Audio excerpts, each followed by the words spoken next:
પણ જ્ઞાનની વાતને સમજવી તો તમારે કંઈક પૂછો તો તમને જાણવા મળે. તમારે ઘેર ગંગા છે,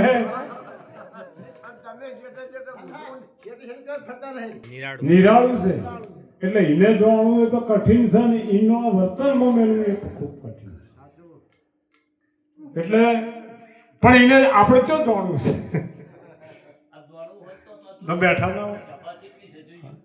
એટલે મહારાજસિંહે સરસ વાત કરી કે અજ્ઞાની શું જોણે જ્ઞાન કેરી વાર્તા કે ગઢડામાં ગંગા, ગઢડામાં કાશી, ગઢડામાં તીર્થ કરે, સ્નાન કરે અને ગઢડામાં માળા ફરે.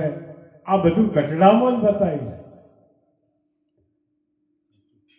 પણ આ ગઢડામાં ખબર ક્યારે પડે કે જેમ આપણે પૃથ્વીમાં આ હોય બેઠા એ જ જગ્યાએ પાણી છે,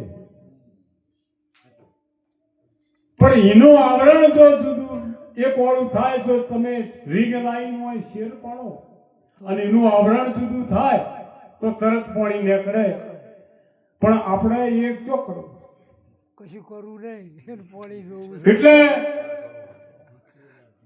મૃગ નાભીમાં સુગંધી